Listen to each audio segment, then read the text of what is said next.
Hey guys, it's Kelly. Hey, it's been a long time since I did a video. I started one a little late, kind of halfway into the first page here, but I thought, oh, this is coming out pretty cute, so I thought I would hit record real quick. And then at the next page, I rolled into that too. So I figured you guys might enjoy watching real quick video on how these came together. It's about 13 minutes, so we'll kind of get started. The first page, like I said, I had started recording a little late. And I'm using a lot of the washi tape that I've got. Some of it is from Tim Holtz, and I just kind of taped it on there just in a color scheme that I thought would work well with some of the decoupage paper that I'm using. And I went on Amazon and got this little pack. I say little, but it's got like literally hundreds and hundreds of ephemera in it and stickers, and you can see a lot of them on my desk there, but it's really a cool little pack, and it works perfectly for this little notebook that I've got that I'm using. And again, the key to starting with mixed media and for art journaling, mixed media art journaling, is to start small. And this is literally like about 5¼ by 3½ or so is about how big this is. And it works out great for the art journals that I like to make. And it's just a little, Eileen Hull did it's a Sizzix die to where you can just make this little book. It's super cute. And I'm really having a good time with it. And I've been kind of lost with my creative mojo lately. So this decoupage pack that I got on Amazon, I think I just did like vintage ephemera. And there's stickers in there. There's just flowers. There's all kinds of different things. And there's different interests that you can choose from those ephemera packs. And it's pretty awesome. It's pretty awesome. So for this one, there was some inking. I used black soot and vintage photo just to kind of make it look a little more aged. And I tore it just so that it was imperfect. So it looked like it was weathered. And those little mushroom, they look like little stamps. I love the little mushrooms, and they have just the right amount of color when it comes to vintage. You know, you don't want to do too much, and if you do want to do a little bit of color, you got to go the right direction. So I love the little mushrooms. I thought they were so cute. So, and that's just a piece of paper. From the ephemera, and I just tore it and inked it, and I went with it. Super easy. So in this one, I just used one of the stickers from my pack that I have from Tim Holtz. And I go to that a lot, and I just matted it in a piece of black paper that I had just kind of on the side. And I thought that I wanted to have some layers behind it to kind of draw your attention to it. Because on that piece of ephemera that I use, you have that REND at the bottom, and it's kind of overpowering there. But again, I was just rolling with it. I could cover that up, but I don't care. It's just I just left it. It's my art journal, and it's for me, and it's supposed to be a good time. And here I am using my foam tape for my art journal. You know, you don't have to do that. You could just use scrap pieces of paper, and put it behind things to get the dimension that you want. But I was just rocking and rolling, so I went with it. So I just tore a little piece of paper that matched, and then just kind of layered it behind my sentiment. And I thought that they came out pretty cute. I'm missing my vintage vibe and inking, my dirty inky fingers. I've been missing that. I've been doing a lot of cards lately, which is a lot of fun. I'm going to have a video here where I kind of show you what I've been up to, just a run through of a whole bunch of cards I've been making. And that's really fun, but this kind of art journaling is it's relaxing because you're just doing it for the sake of just doing it. And I thought it came out really cute. So there's the book, kind of what that looks like. And I cut a piece of paper to the size that I know will work in the book that I have, that I'm keeping track of all this. And I just wound up using it that way.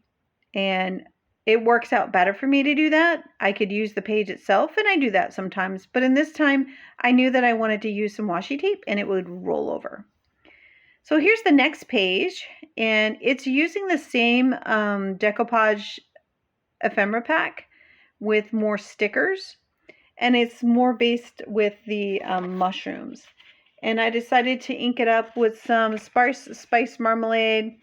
And then I believe I add aged mahogany in there too, because I really like that combination for, I don't know, it's not really fall, but it had a vintage feel to it if you did it right. So the orange was nice, but then the mahogany, that rich mahogany, I love that. I love that ink color so much. And it really makes the orange kind of pop a little bit more. So you can see how it makes it brighten up a little bit. So I kind of like the way that background was looking, and then I just inked up the edges with some vintage photo and kind of framed everything in to where the light is now in the middle. And then I think I kind of went back and forth with this one. That's that's black soot that I did on the very outside. And I'll tell you, those old school rectangle foam, ink foam things, I constantly find myself gravitating back to it, especially when I just want to do a really fine outline on the edge. I don't know, I just feel like I have better control with that thing. And maybe it's just because that's what I started inking with. I still use all the other ones. I use the domed ones. I use the not domed ones. I ink with everything, with brushes and you name it, I'm inking with it. But yeah, I always go back to the rectangle ones. So in this one, I just did the same kind of style where I found some of the stickers that I liked and I just started sticking them down. And I used some of the ephemera from that decoupage pack that I have.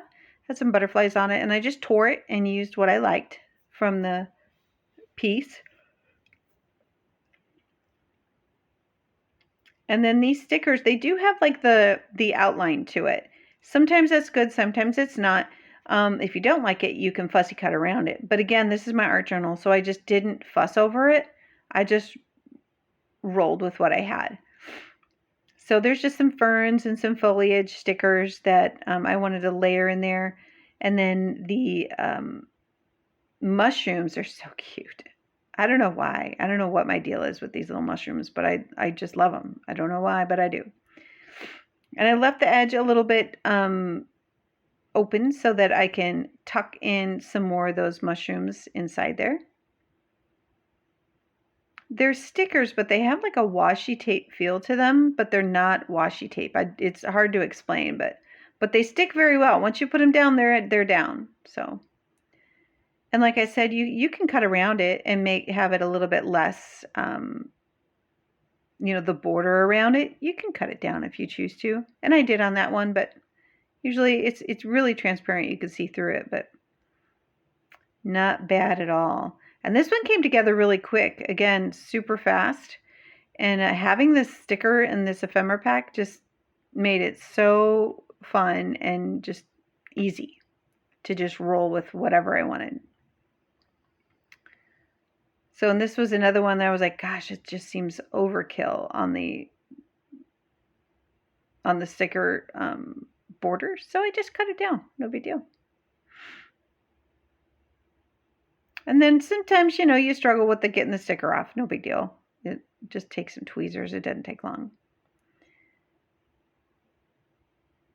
But yeah, I wound up just sticking that down. I loved it. I thought it turned out really good. Needed to ink the edges of that paper that's on there. And it's okay. You don't have to do it. You don't always have to do it before you stick it down. You can do it after the fact too. So I've got some extra pieces of the ephemera that I've already inked that I was trying to find a way to use on this one, and it was just getting too busy. So I was like, nope, I just have just enough room there for a sentiment, and that should work out great. And there's all the stickers that are in that small little pack. And I just got it from Amazon. And it's from China. It just says deco paper. It's pretty much all I got on there. Whatever else is on there is written in Chinese, and I can't understand it. So in this one, I decided that I wanted to definitely do some black splatters. So I just got out some black paint and some water. And I go back and forth with the thickness of it. It's been a while since I did splatters, and I just used probably not the best brush, but I just ran with it. And I was trying to get my splatters down with just one finger splatters. Doesn't always work. Sometimes you got to do two. And then I need a little bit more water. But I really like the black splatters. It just makes it look, I don't know, for some reason it kind of brings things together for me.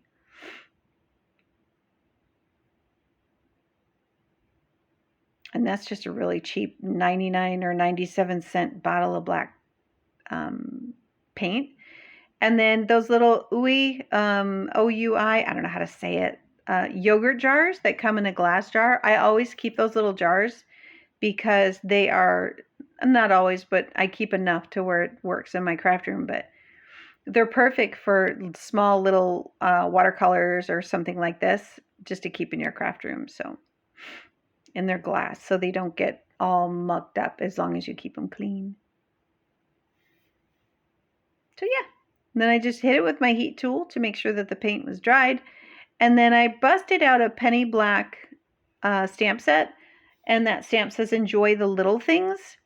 And I thought that that was perfect for this little page. There's little mushrooms, little butterflies, just little ephemera pack that I'm really enjoying. So that's where I went with that. And then I decided to just stamp it on some extra scrap paper that I had. And then I just tore around it. There is no need to have it perfect because I tore the background. So it would make sense to have it, just have straight lines on this was not going to go well in my opinion. So I just tore it until I got it to the size that I wanted it. And then instead of matting it on another torn background, I just decided to ink the outside of it to frame it in a little bit. And it did the job for the most part. But I really like the orange background in this one. And then you've got the orange butterfly and the red hues and just a little bit of blue. I just gravitate to that orange, red, and blue kind of, I don't know. Maybe it's because that was my high school colors, orange and blue. I don't know. Or purple and orange, I don't remember. But yeah, purple and orange goes really well together too. So yeah, I liked how it turned out. I hope you guys do too. I hope it inspired you. And again, it's a small area. You know, it's just keeping it small and using what you have. This ephemera pack was very affordable. It was not expensive at all. Definitely worth the investment of purchasing that. And again, it's like about 3 1/4 by 5 1/4 is about how big these are. So it works out really well for when I want to just, sometimes if I want to try a technique or try a card idea and I want to see what it would look like, this is a great way to do that too. You just kind of do a dry one for. So I hope you guys like both of these and you got inspired, but please don't forget to like, comment, and share and hit the bell so you get notified anytime I do a video. It's been a while since I did videos, but I'm going to start doing a lot more for you guys, so a whole bunch more to come. And let me know if you like these, and then if you like to see more vintage pages, any techniques that you're interested in seeing, let me know in the comments and I'll see if I can accommodate your requests. Thanks so much, guys. Have a good one.